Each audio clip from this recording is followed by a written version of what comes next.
Pour moi, la vidéo la plus importante sur le plaisir féminin, qui va jusqu'à l'extase, et je voulais parler de mon ressenti, de ce que j'ai vécu. C'est assez étonnant. Donc je voudrais revenir aux différents types de plaisir. Et notamment, j'ai été décrit par Master et Johnson avec les tremblements, les contractions involontaires, la respiration, la vasodilatation nez tout rouge, l'essoufflement, l'augmentation du rythme respiratoire et cardiaque, avec une espèce de tempête chimique qui fait que on est dans un autre état. Tu veux dire une inondation hormonale? Voilà, hormonale, des neuromédiateurs, voilà. Ça, c'est pour moi le niveau 1 de l'orgasme. Et puis, il y a des perceptions plus élargies que certains et certaines peuvent avoir avec un voyage, on va dire, mental, émotionnel. Et là, il y a une altération de l'espace spatio-temporel avec un sentiment d'être hors du temps, de ne plus avoir de limites dans notre corps, avec des perceptions d'énergie pour ceux qui peuvent le sentir, avec au niveau des émotions un sentiment de joie, d'extase, de fusion émotionnelle avec le ou la partenaire. C'est d'expansion. Voilà. Vraiment. Parfois des pleurs de libération. Certains parlent d'état océanique. D'accord ? Et quand on peut avoir à ce moment-là des visions de couleurs, de formes, de paysages, de souvenirs, d'un espèce de... on est dans une espèce de transe liée beaucoup aux neuromédiateurs, mais surtout aux endorphines, aux produits qui sont hallucinogènes, qui vont à ce moment-là inonder notre cerveau, et on va avoir des niveaux de perception, d'odorat, d'audition. On peut entendre des sons, on peut entendre des musiques, on peut entendre qu'on nous parle. C'est vraiment des niveaux élargis de conscience, Voilà. Et tout est naturel. C'est vraiment, Voilà. quand on parle d'hallucinogène, c'est une impression d'expansion de conscience, et pas qu'une impression. C'est une expansion de conscience dans laquelle tout est affiné, affûté, extrasensoriel presque, avec parfois même une sortie de corps dans lequel on peut être... Il n'y a plus de sensation de corporalité, mais juste une fusion presque avec l'univers. Alors ça va un peu dans le troisième niveau, la fusion avec l'univers. C'est le niveau presque de la perte de connaissance. En tous les cas, la perte de conscience de soi. C'est une sorte de syncope orgasmique, une perte de connaissance qui peut être que brève, mais qui peut être super longue. C'est ce qu'on appelle la petite mort, alors. C'est ce qu'on appelle la petite mort, D'accord. avec hyperventilation, pression artérielle et tout ça, et rythme cardiaque qui augmente et puis qui chute, parce qu'il y a d'un seul coup le parasympathique qui va agir et ralentir. Il y a une dissolution complète de l'ego. Alors attends, quand tu parles de l'ego, tu parles de pensée, de mental. Il n'y a plus de mental. Il n'y a plus de mental, il y a juste être dans ce qui est. Il n'y a même plus d'observateur, tu es dans l'expérience, tu es dans la perception, tu es dans l'être, vraiment. Et pas dans le faire, tu n'es plus là. C'est un état de transcendance, où là, d'ailleurs, on a vu sur le plan de la méditation mystique, là, tu as des ondes alpha, gamma et θ. Ouais. Voilà, c'est exactement pareil. On peut avoir des tremblements.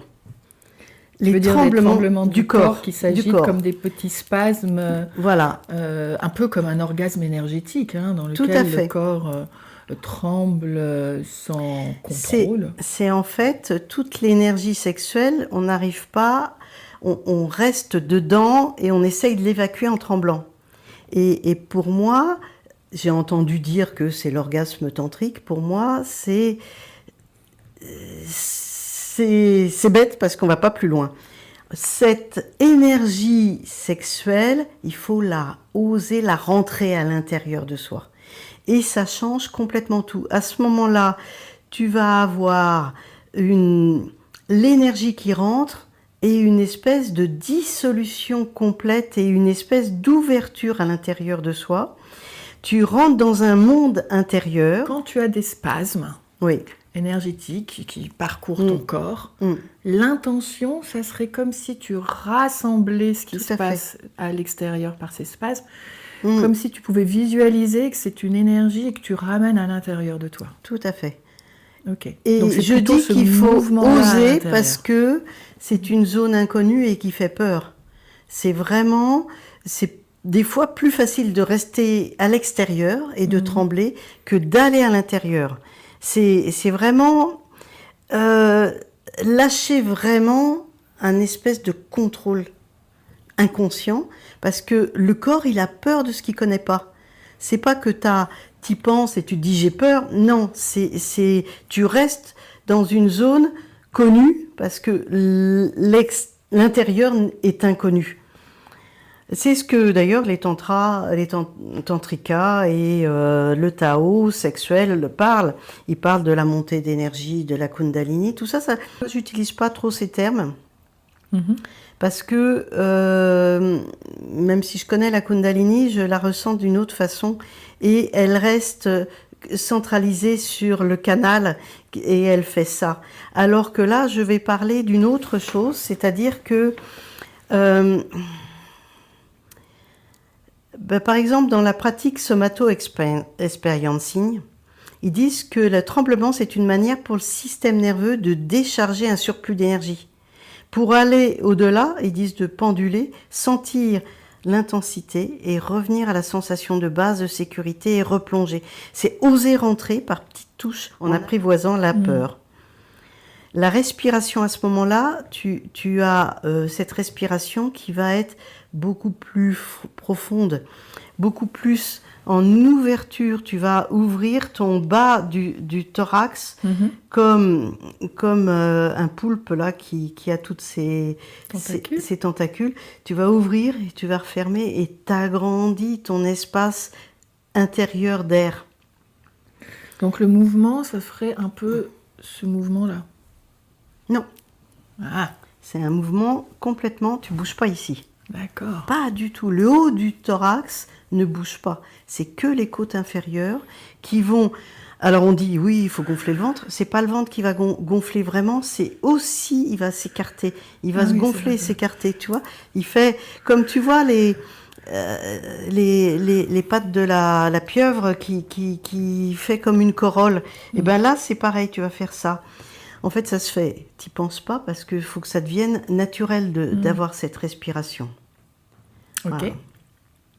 Donc, plein de trucs différents qui se passent au niveau du tremblement rassemblé à l'intérieur. La respiration, c'est comme si les côtes pensaient. Et puis Et surtout, le souffle qui... t'acceptes d'être à l'intérieur. Et moi qui suis à l'intérieur souvent en méditation, donc c'est plus facile pour moi d'y aller. J'ai pas peur parce que je connais bien le lieu. Et donc je me suis retrouvée avec... Alors je parlerai de la pratique juste après, comment j'ai réussi à faire ça. C'est que je me suis retrouvée à force d'avoir des orgasmes et plus d'une demi-heure d'orgasme, je me retrouve avec une sensation d'être un poulpe. Avec je sens mon vagin qui aspire et qui ressouffle. Ça fait comme ça. Ça doit être sympa pour un homme d'être dedans, mais là, je fais solo. Donc, ça fait vraiment un mouvement comme ça. Quand je mets juste ma main sans avoir de stimulation externe et que je continue à poulper dans un espèce d'océan, d'espace, j'ai appelé ça primordial. J'ai l'impression d'être dans la mer primordiale, dans peut-être la mer, l'océan en tous les cas, c'est océanique. Et là, une paix profonde avec une espèce tu poulpes comme ça, et ça peut durer longtemps jusqu'à temps que tu décides d'arrêter, mais sinon ça s'arrête pas. Donc c'est la méditation qui prend racine en quelque sorte dans le premier chakra, du côté du plancher pelvien, avec un mouvement interne Complètement. qui aspire et revient un peu comme une vague Mhm. et qui vient alimenter de partout, Mais même en dehors de c'est-à-dire que toi. t'as ton espace de poulpe là qui inspire, expire, et puis tu as tout ton corps qui est En en expansion. plénitude, en Ouais. expansion, en paix intérieure. Et donc, à force d'être dans cet état-là, d'un seul coup, qu'est-ce qui s'est passé? Je me suis retrouvée dans un couloir avec une porte au loin. Et cette porte avait des espèces d'algues lumineuses, des grosses algues, un peu comme on a en Bretagne, qui bougeaient comme ça. Je savais que j'étais dans un endroit sécurisé puisque je sentais une présence derrière moi qui, si j'étais pas bien, qui pouvait me récupérer. Et je me suis dit, mais je peux pas ouvrir cette porte. Et là, j'ai appuyé sur la porte et je me suis réveillée une demi-heure plus tard. Donc j'ai dû perdre connaissance. Après, entre la connaissance et le sommeil, va savoir. Mais je vais vous raconter aussi un autre... Alors, juste avant, Oui. ce que tu traduis, en tout cas par ces mots, c'est l'accès à des états vraiment modifiés de conscience qui t'amènent dans des espaces visionnaires Tout à fait. ou très souvent associés à la lumière Mm. et à des perspectives et des portes d'entrée vers d'autres passages. Tout à fait. Et c'est souvent raconté avec cette porte d'entrée Mm. et vers la lumière aussi, en expérience extatique qui va transcendantale en fait. Un peu. Oui. Ok. Et j'ai fait une autre expérience. Alors, c'était dans la même période de temps. Je me suis retrouvée à faire une méditation profonde. Et là, j'arrive, alors je suis pas en poulpe, hein, c'est-à-dire je sens pas ce mouvement-là, mais Très intelligent les poulpes. oui, mais je Ça fait respire d'une intelligent. façon ample, comme j'ai appris à faire très récemment, Tu veux dire Et- avec les côtes. avec les côtes inférieures. Ok. Et je me suis retrouvée dans un état de plénitude, pareil. Donc là, je reste longtemps dans cet état-là. Et d'un seul coup, pareil, j'ai vu un couloir. J'ai pris le couloir. Pareil, je sentais cette présence réconfortante derrière. Et je vois une porte noire avec de la lumière sur les côtés. Pas de poignée. Je me suis dit, comment je vais faire pour ouvrir la porte? Et je savais encore que je pouvais être aidée.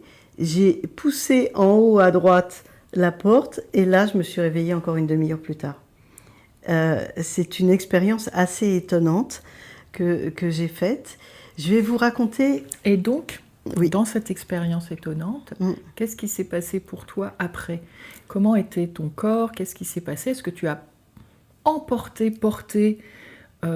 avec toi cette lumière? Est-ce elle s'est diffusée en toi et du coup, tu étais plus souriante même par rapport au monde? Comment ça s'est traduit, manifesté après l'expérience? Bah, de toute façon, tu es plus souriant à l'intérieur de toi quand tu connais ces mondes-là. Ça, c'est évident. Dans cette phase-là, je me sentais comme si j'avais eu j'avais fait du sport, une détente extrême, aucune fatigue, juste un peu frustrée de ne pas avoir vu l'autre côté.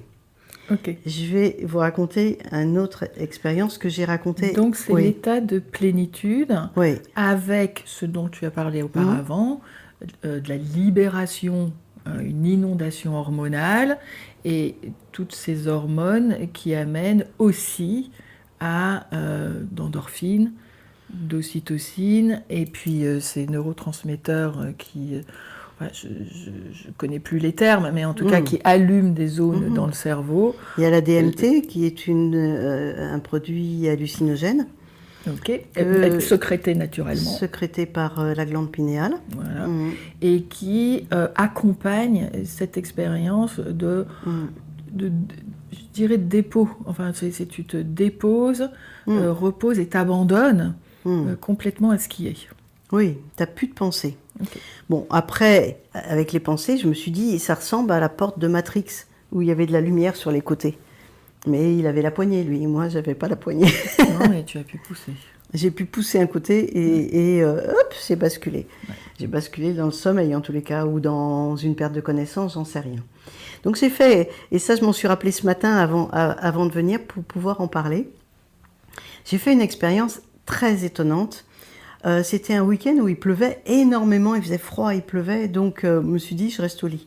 Et en plus, on n'avait pas de chauffage et tout, il faisait froid, donc couverture dans les draps, c'est sympa. Et donc, ce que tu as fait, c'est que tu t'es mis en sécurité. Tu as mis en sécurité ton corps avec de la chaleur et un espace cocon, avec les draps, avec la couverture, etc. Plein de coussins pour pas avoir mal, pour pouvoir durer longtemps dans une posture, si j'avais besoin. Et là, je me suis retrouvée, alors c'était un truc étonnant, j'avais l'impression je montais, je redescendais. Je sentais que c'était un peu comme si je montais des marches et je redescendais un tout petit peu, mais je remontais, je redescendais. J'avais cette sensation-là. Mais ça a duré pratiquement 24 heures. C'est-à-dire que... Il a beaucoup plu. Il a beaucoup plu, mais j'ai dormi. Le lendemain matin, je faisais comme ça tout le temps. Comme ça, je montais. Bon, je me suis dit, je sais pas où je vais, mais je monte. Et l'idée m'est venue que ça pouvait être l'échelle de Jacob. Mais voilà, c'était pas du tout intellectuel. C'était des perceptions comme ça. Et à un moment donné, alors j'avais commencé ça début d'après-midi le samedi, et on était en début, vers 11h de matin. D'un seul coup, il y a eu quelque chose qui a changé. Hop, je me suis mis à plat.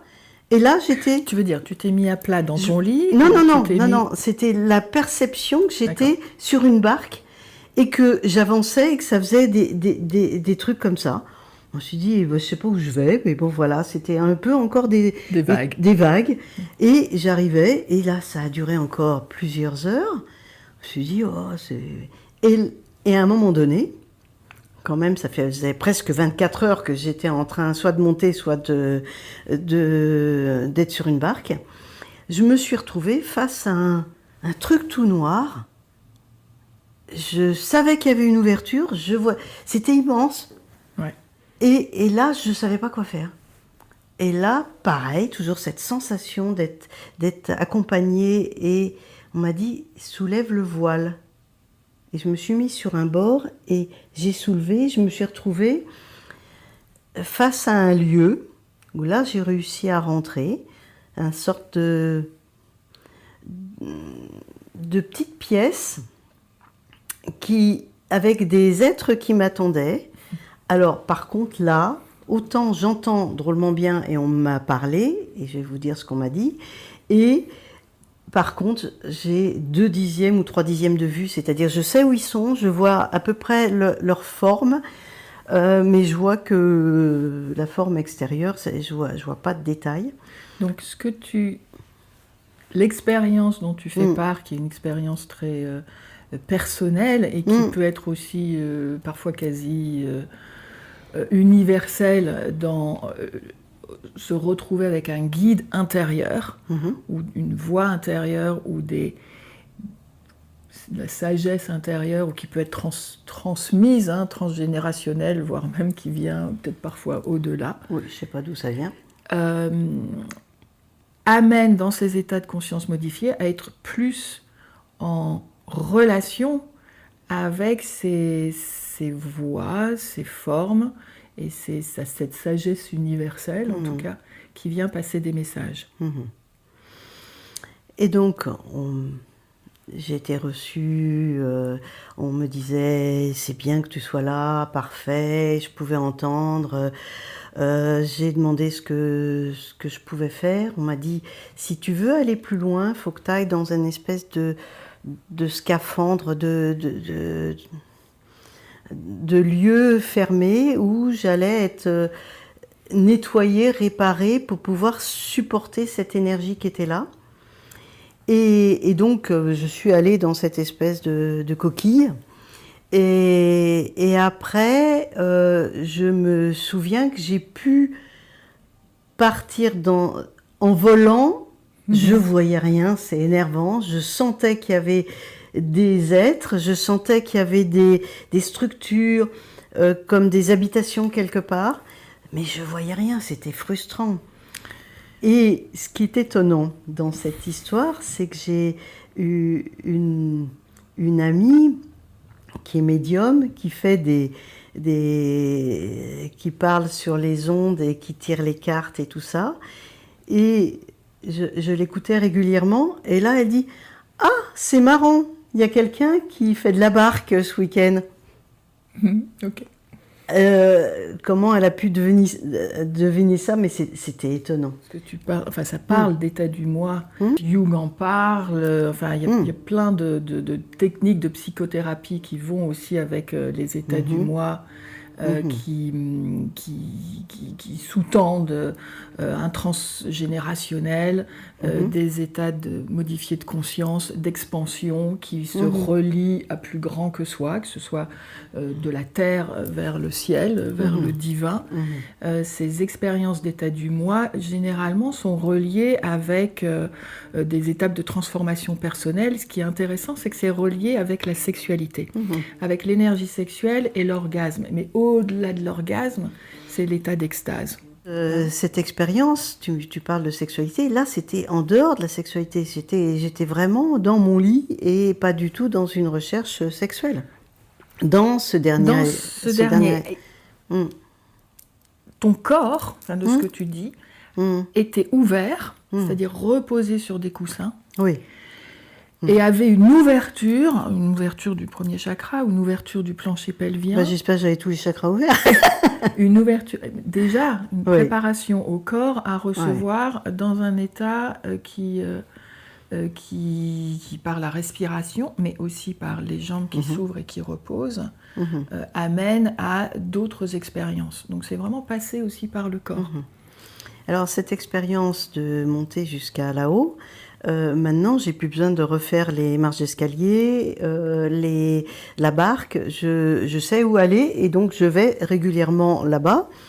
J'ai l'impression de me faire soigner, ressourcer et j'y vais qu'1 ou 2 fois par an, mais je pense que si j'y vais plus, peut-être que j'arriverai à ouvrir la porte et puis voir ce qu'il y a de l'autre côté, dans d'autres... voilà. Et ce que tu nommais aussi, c'est-à-dire qu'en dehors de l'expérience en elle-même, du voyage, parce que c'est un voyage à l'intérieur, c'est un voyage à l'extérieur, eh bien c'est un état qui, avec quelque chose, te rappelle à ce qui s'est passé. Donc ton corps se souvient. C'est aussi, lorsque on parle d'orgasme énergétique, orgasme prostatique par exemple, une simple secousse, une simple pensée peut ramener à l'état qui était avant, sans stimulation du tout des mains, sans stimulation externe, juste avec la mémoire du corps, la mémoire d'un passage, la mémoire de l'expérience de cet état océanique qui se remet en place sans stimulation du tout. Alors j'ai pas encore réussi sans stimulation à retrouver le poulpe quand même. Tu veux dire sans stimulation sexuelle. Sexuelle, ok. Bon, maintenant, je vais vous expliquer comment j'ai réussi à obtenir le poulpe en stimulation sexuelle. Voilà, c'est grâce à ces jouets, parce que grâce... Dis donc, tu l'aurais pas acheté sur pimentrose.fr par hasard? Si. Ou peut-être un cadeau de Piment Rose. Tout à fait. Il me semble que c'était même un cadeau. Donc, c'est très facile, parce que le clitoris, quand il jouit, après, on ne peut plus le toucher. Or là, on peut le toucher parce que ça ne touche pas complètement le clitoris et il y a une espèce de succion et d'aspiration très agréable avec vibration. Je mets l'appareil qui vibre avec, je connais bien mes petits boutons là. Hein. De toute façon, c'est même d'aller les yeux fermés, c'est assez... instinctif. J'ai cru qu'il avait plus de piles. Il n'y a pas de piles justement. Non, mais tu branches régulièrement. Voilà, c'est rechargé et puis ça s'appelle un Womanizer Enhance. Placé sur le capuchon, autour du capuchon puisqu'il n'y a pas de stimulation directe. J'enlève le capuchon en tirant donc, sur mes lèvres de façon à avoir le clitoris qui est bien placé. Donc, Je fais tout doucement. Attends, donc le gland, il est exposé puisque le capuchon est tiré plutôt vers le nombril. Et ça aide à ce qu'il y ait plus de sensations. C'est-à-dire, comme il y a un petit sorte de souffle d'air, ça aide à ce que ça soit plus exposé en quelque sorte à la stimulation indirecte. Plus ou moins de vibrations, plus ou moins d'aspiration. Donc j'y vais doucement, je commence tout doucement. Et puis quand je sens que je suis prête, je mets lui dans le vagin. Je mets plutôt par cette partie-là de façon à ce que ici j'ai pas grand-chose à faire en niveau poids. D'un autre côté, je crois que c'est pareil. Hein. Donc ça, moi je prends, c'est le Enjoy. C'est Enjoy Pure Wand et il a un mouvement. Donc il est assez lourd. Pourquoi il est lourd? Parce que ça permet plus de sensations en interne et aussi d'activer ce mouvement de balancier. Il y a 2 boules, comme Claudie le disait, pour pouvoir masser. Et c'est aussi bien un aspect vaginal qu'un aspect prostate ou anal. Et on ne l'avale pas en anal. Voilà, aussi. Ça aide. Ça aide. Et c'est ce mouvement de balancier qui vient masser l'intérieur. Et qui va toucher la paroi vaginale qui est hyper innervée. Et dans ce mouvement, donc c'est un mouvement, si on est comme ça sur le côté, eh bien, c'est facile d'imprimer ce mouvement-là. En fait, il se fait naturellement. Et comme il a du poids, eh bien, ça va masser en profondeur. Donc, il y a à la fois une stimulation interne associée à une stimulation externe avec des vibrations qui viennent profondément en interne. C'est-à-dire que je l'installe et globalement, après, il est comme ça. Tout est à l'intérieur et là, ça vibre et je continue. Et de temps en temps, je rajoute un petit peu pour avoir les 2 plaisirs en même temps, tant qu'à faire. Et après, j'enlève carrément ça. Et je ne suis qu'avec ça. Parce qu'au bout de... Maintenant, c'est 12 minutes. Mais avant, c'était 20 minutes. 20 minutes d'orgasme où tu es sur une vague qui monte, qui descend. Mais sur le haut de la vague, tu as 8 spasmes. Tu redescends, tu respires un coup. Parce que... Quand tu dis 8 spasmes, tu parles des tiens ou tu parles... D'accord, ok. Des miens. Je parle quantité, des spasmes de l'orgasme clitoridien. Donc de contraction et d'une forme de dilatation. Oui, c'est-à-dire c'est comme les hommes ont des orgasmes éjaculatoires, ils ont à peu près 5 spasmes. Nous, on en a un peu plus. Donc 5G. Si c'est un orgasme, c'est ça. 5, voilà, 8 spasmes, j'ai bien calculé, 8 spasmes. Tu es un peu en apnée, t'apprécies. Si tu relâches et tu te mets à respirer, les spasmes sont moins forts. Donc, du coup, tu restes comme ça, un peu en apnée. Et je fais 8 spasmes, je me repose. 8 spasmes, je me repose. Mais quand je dis je me repose, c'est toutes les...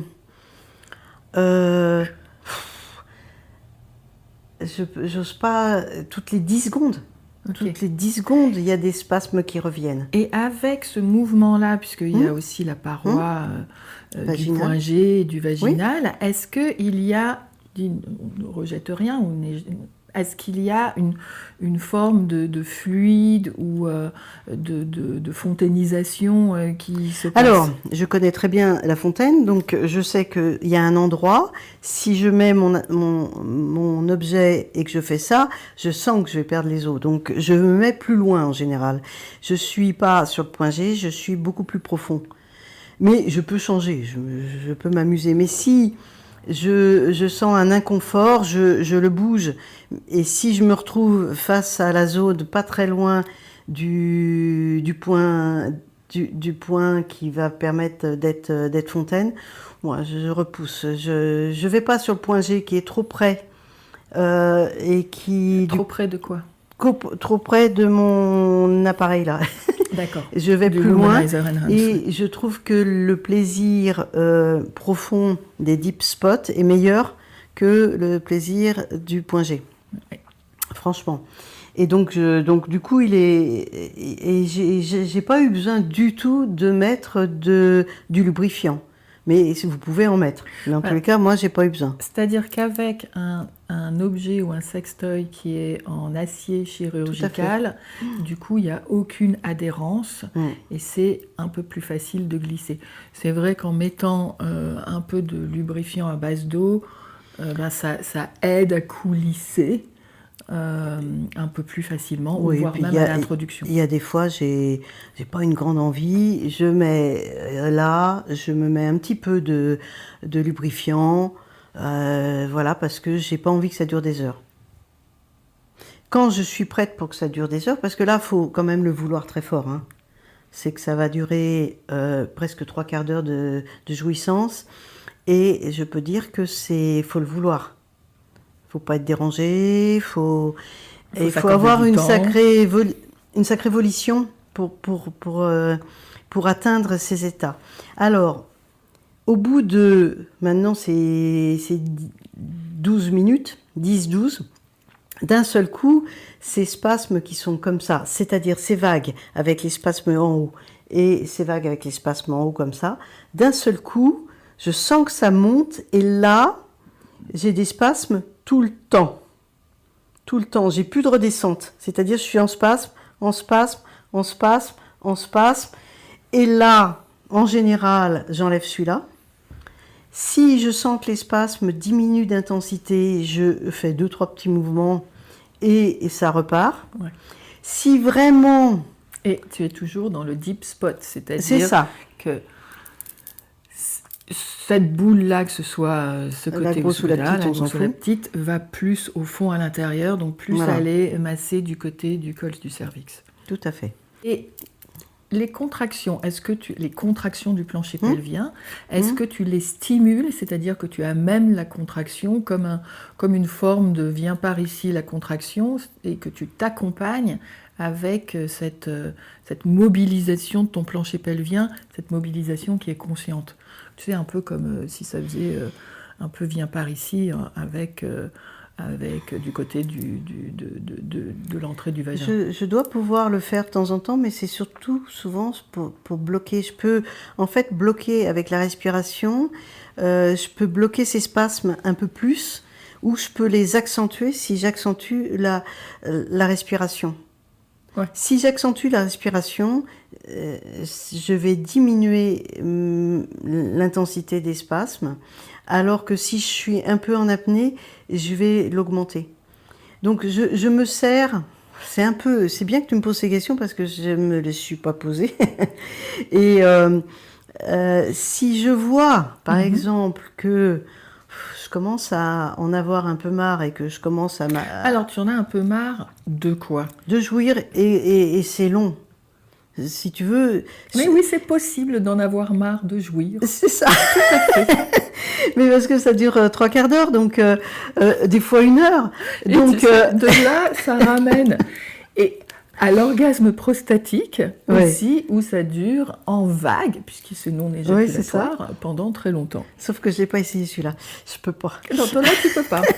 Mais bon, je vais vous raconter la suite, parce que je suis comme ça, en train de faire des spasmes et des spasmes et des spasmes. En fait, à un moment donné, je sens que c'est parti vraiment, que je peux tout enlever. Attends, tu peux tout enlever. Je peux ne plus du tout stimuler, ça part toute seule. Okay. Et d'ailleurs, des fois, j'ai enlevé carrément cet objet. Donc le Enjoy. Le Enjoy, j'ai plus rien. Et là, c'est là que j'ai senti, quand j'étais dans une sensation d'être dans l'océan et que je poulpais, j'ai senti, en mettant ma main, que d'un seul coup, ça faisait... C'est-à-dire que tu mets ta main sur ton périnée, sur mon périnée, et je sentais vers le pubis. Tout à fait. Et je sentais cette aspiration et ce reflux, cette aspiration et ce reflux. Oh, j'étais là, sympa. Alors c'est comme ça qu'après, j'étais comme ça, tranquille. Et c'est là qu'après, je suis arrivée dans le tunnel. Zorro est arrivé. Et que j'ai vu la porte avec les algues et tout. Et voilà, que je vous ai raconté juste avant. Et comment je fais pour être en méditation profonde, pour arriver à être à l'intérieur de moi? Ça, c'est un travail qui m'a duré des années. C'est... Comme je suis... j'ai des perceptions extrêmement importantes. Je me sers de mes perceptions pour aller à l'intérieur de mon corps. Alors pendant longtemps et assez souvent encore, quand j'ai une zone qui me gêne dans mon corps, je vais à ce moment-là y aller. En général, ça accentue, comme je contracte cette zone, je contacte, pardon, cette zone, ça augmente la douleur si j'ai une douleur.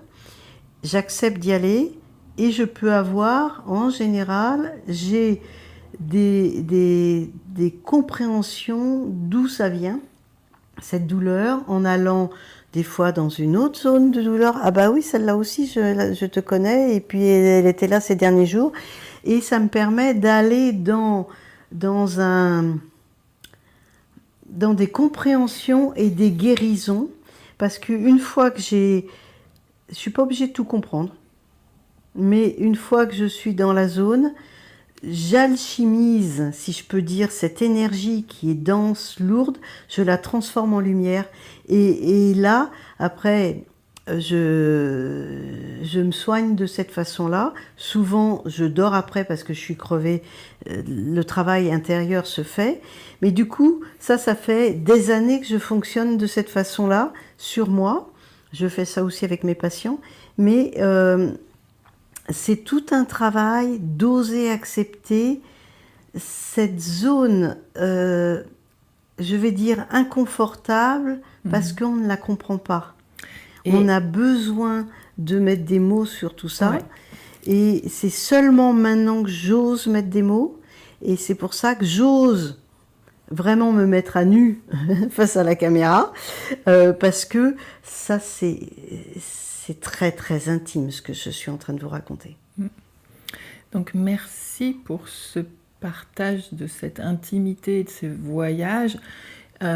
Quand tu parlais d'aller rencontrer la partie de toi qui a mal, et ça peut être un ressenti physique, et que en portant ton attention vers l'intérieur, sur la zone qui a mal, voire en y mettant une main comme un accusé de réception, tu as nommé que ça pouvait intensifier la douleur. Ça peut pour toi, mais ça peut aussi, au contraire, parce qu'il y a une connexion qui se fait de soi à soi, comme un enfant qui dirait à ses parents « mais regarde-moi », et qui tire le manteau « ouais, je suis là ». Et puis dès qu'on le voit, on tourne l'attention, ça s'apaise.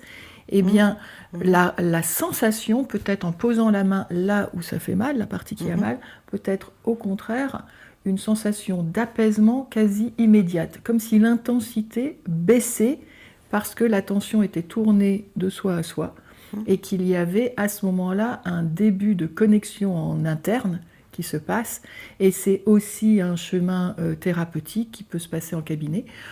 Moi, j'utilise l'outil psychothérapie IFS, et qui peut aussi se passer de soi à soi et qui est extrêmement... qui se connecte direct, quoi. Une fois qu'on a le chemin, ça se connecte directement. Et c'est très, très... comme tu dis, guérisseur, pacificateur, et une reconnaissance de son système intérieur, de sa famille intérieure, comme on dirait en langage de système de famille intérieure, comme une... tiens, viens, toi je te connais, t'es là et tu as une raison d'être là, même si je la comprends pas toujours, mais en tout cas il y a un début de connexion qui va vers la guérison. Alors, tu me fais penser à un détail qui est quand même important. Pour moi, comme j'ai des perceptions importantes et j'ai beaucoup de douleurs, j'ai beaucoup travaillé les douleurs. Et maintenant, je suis plus... Enfin, c'était plus ou moins concomitant, mais je peux aller m'allonger en méditation, parce que moi, je fais tout en méditation allongée, parce que sinon, j'ai mal partout. Ah ouais. Et donc, allongée, je vais voir une émotion. Pourquoi je suis en colère, pourquoi et qu'est-ce que ça entraîne à l'intérieur.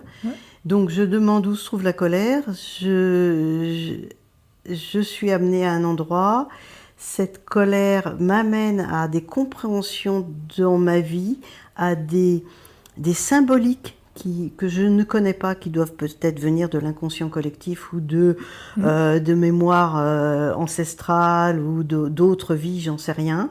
En tous les cas, ça me permet de nettoyer et nettoyer et nettoyer et nettoyer à l'intérieur de façon à être de plus en plus normotimique quelque part. C'est-à-dire que je suis plus dans l'émotion haute, Oui.